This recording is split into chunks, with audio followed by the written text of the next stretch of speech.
Fala galera, beleza? Nesse vídeo eu vou falar um pouco sobre os perigos de se consumir leite cru.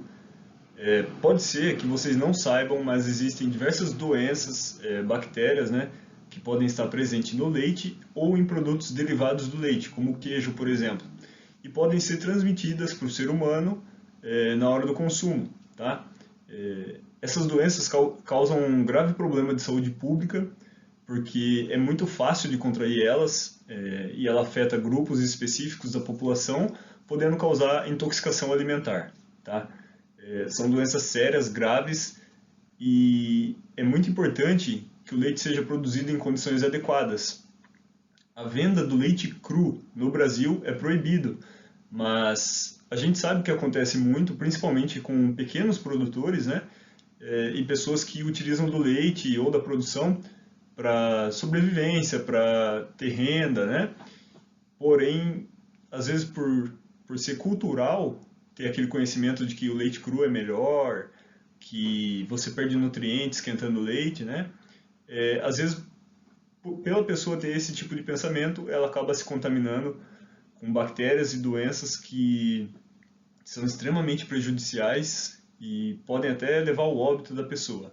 Então, nesse vídeo vai ser falado sobre os perigos de se consumir leite cru e vai ser demonstrado quais são as doenças, o que elas são e o que elas causam, que é a parte mais importante. Então, vamos lá. Aqui você pode ver a vaca deitada na lama, né? Isso aqui é bem comum na parte de produção, principalmente com pequenos produtores, certo? Como você pode ver, esse local aqui, ele não tem só terra, ele tem os restos de comida, tem fezes, tem toda a contaminação da vaca que andou para lá, né, no pasto. Então, é um ambiente extremamente contaminado, sujo, né? E os tetos da vaca, que ficam aqui embaixo, né, ventralmente, eles acabam encostando nessa parte. Então, quando é uma empresa grande, um porte maior, eles acabam tendo melhores condições para fazer a higienização e todos os procedimentos adequados, né, para limpeza do teto, controle de mastite, né, que é uma inflamação das glândulas do teto, e acaba tendo uma higiene melhor, um controle maior. Não que o pequeno produtor também não vá ter esse controle, só que para ele acaba sendo mais custoso, né? Então, às vezes, o leite de um pequeno produtor, que vai ser vendido cru, né? Não o leite que vai ser pasteurizado, o leite que vai ser vendido cru, que apesar de ser proibido acontece, ele pode transmitir essas doenças para você. Como você pode ver aqui do lado, isso aqui provavelmente é um teto com mastite, tá? Você pode ver os grumos aqui, uma coleção de pus, bactérias, né? E isso aqui sai junto com o leite, tá? Ele contamina os tetos, ele vai subindo aqui, né? Essa inflamação, a infecção vai subindo e contamina. Então imagina, você falar, tomar o leite que eu coletei direto ali é mais gostoso, é melhor. Tá, mas você pode estar tomando um leite que está extremamente contaminado com bactérias, e não só bactérias normais do teto ou do ambiente, né? Pode ser alguma bactéria muito patogênica que vai causar alguma doença em você. As doenças vão ser faladas a seguir. Só um detalhe antes de falar, né? Os produtos derivados do leite, queijo, manteiga, etc., eles também podem passar as doenças, né?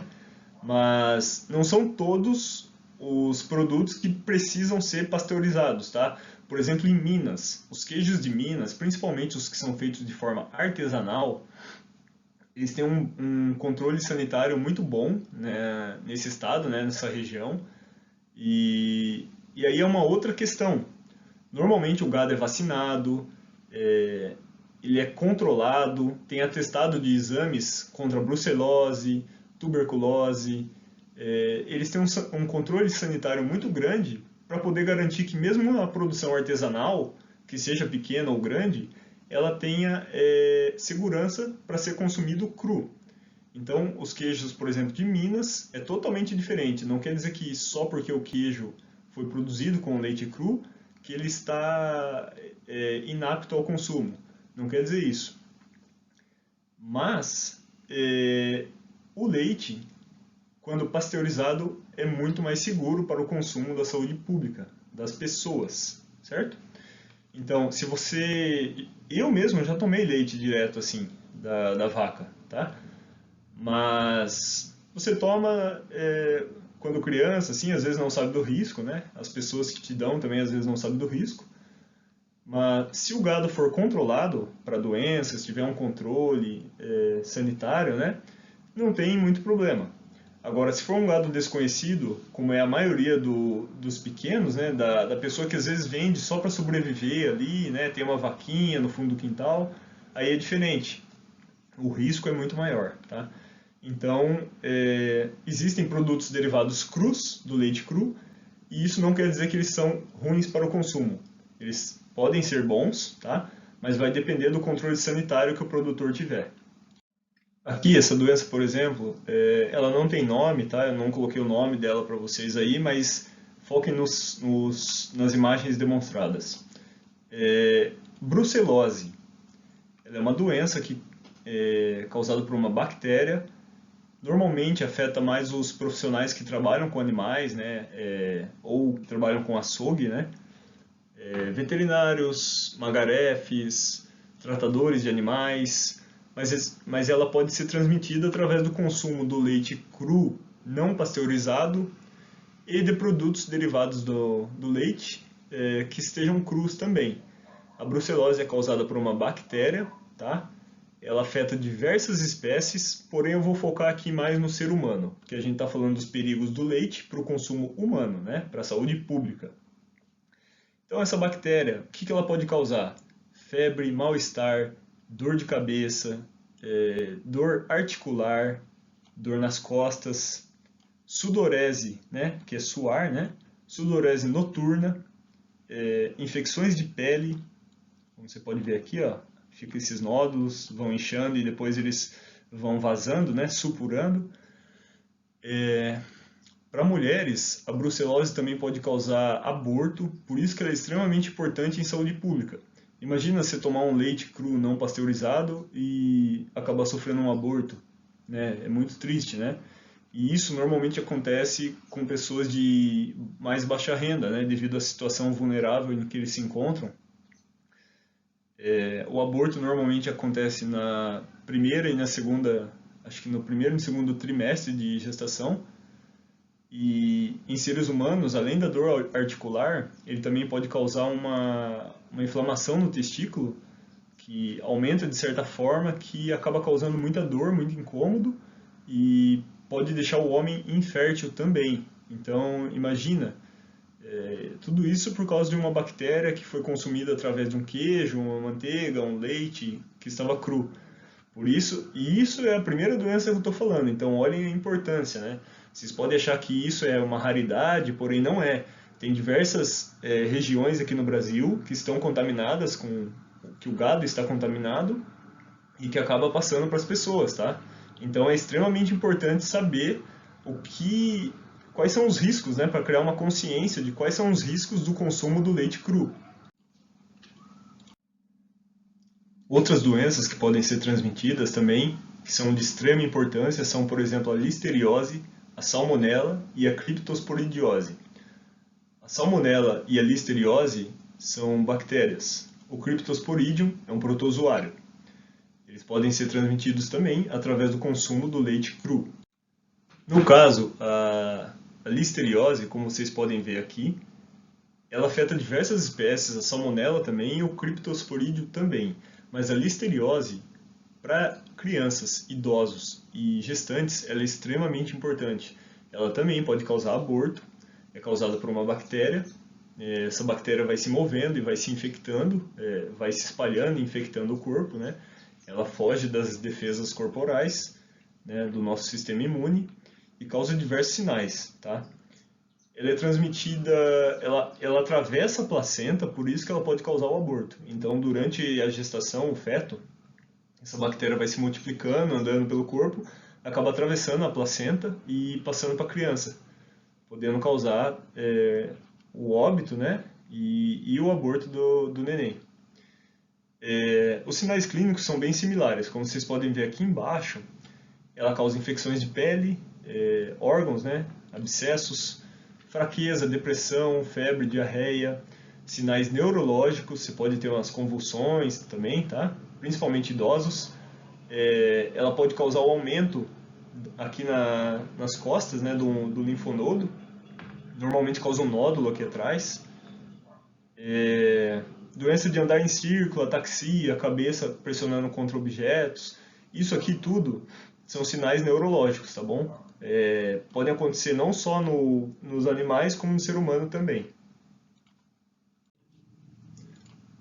No caso da Cryptosporidium, vocês podem ver essa imagem do homem deitado aqui, né, com as mãos ou os braços na barriga.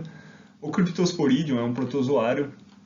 Ele causa normalmente diarreia aquosa bem grave, tá? Em pessoas imunodeprimidas, ela pode ficar crônica e durar para o resto da vida. Então, em pessoas normais, né, com sistema imune normal, ela normalmente é autolimitada. O que isso significa? Significa que você vai ter ela por um tempo, depois esse sintoma, esse sinal, ele vai parar. Tem tratamento também, tá bom? O Cryptosporidium, ele pode ter uma transmissão também fecal-oral. Então, nas pessoas que não possuem saneamento básico, por exemplo, quando elas têm a diarreia e acabam lançando um esgoto a céu aberto, ou numa vala, ou no ambiente, ele pode acabar contaminando a água, o solo também, né? Ou as verduras, por exemplo, no caso. Outros animais que vão lá consomem, acabam pegando também o Cryptosporidium, ou outras pessoas mesmo. Às vezes a pessoa tem um poço, né? É muito comum isso em algumas regiões, ter fossa negra, né? Ou fossa séptica, acabar vazando e afetando o poço de água da outra pessoa. Ela toma aquela água sem saber que está contaminada e acaba se contaminando também. E causa uma diarreia aquosa. Um dos principais sintomas, tá? A salmonela é uma bactéria, causa dor abdominal, diarreia, vômitos, dor de cabeça e febre. É normal a salmonela ter o sinal de sangue nas fezes, porque essa bactéria, a salmonela, ela vai se movimentando pelo corpo e perfurando alguns locais. Então essa perfuração causa pequenos danos, né, nas vilosidades intestinais, por exemplo, e acaba vazando sangue, extravasando sangue. E esse sangue acaba saindo nas fezes, tá bom? A tuberculose, que eu acredito que vocês já tenham ouvido falar, mas talvez vocês não saibam que ela é transmitida através também de consumo de produtos crus, leite e derivados.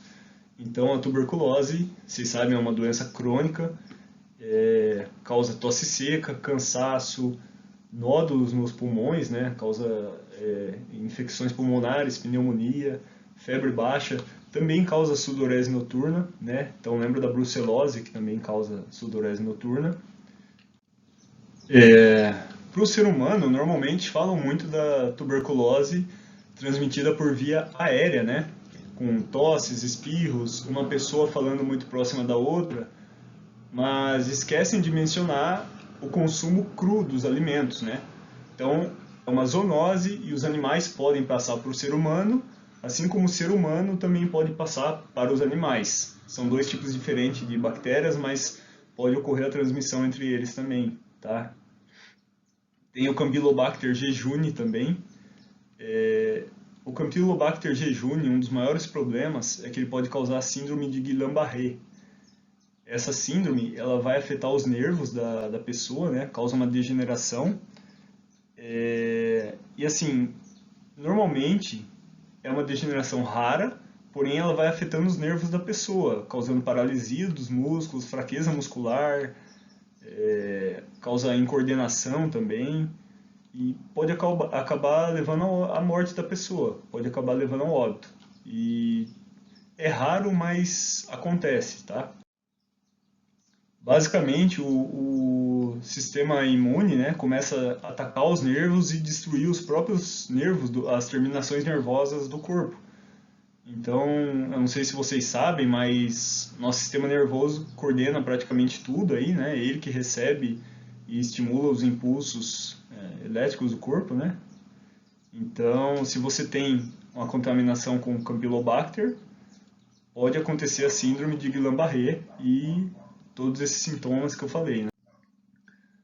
Bom, os grupos de risco mais assim, afetados são as crianças, os idosos e as grávidas, né, as gestantes.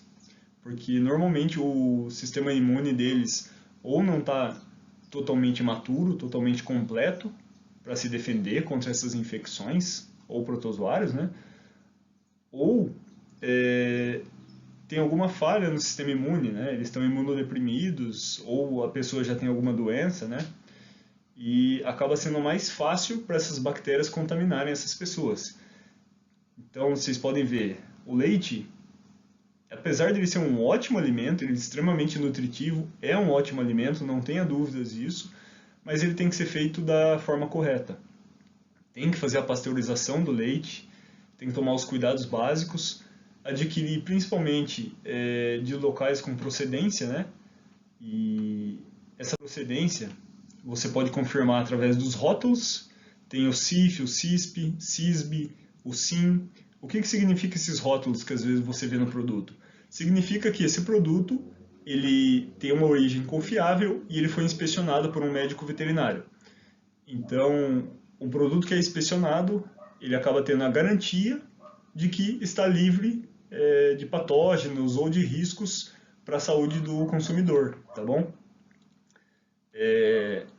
Outra coisa importante que eu falei, mas eu não sei se vocês sabem, sobre a pasteurização. O que é a pasteurização? Vai ser um tratamento térmico que vai ser feito no leite, ou seja, vão esquentar o leite, tá bom?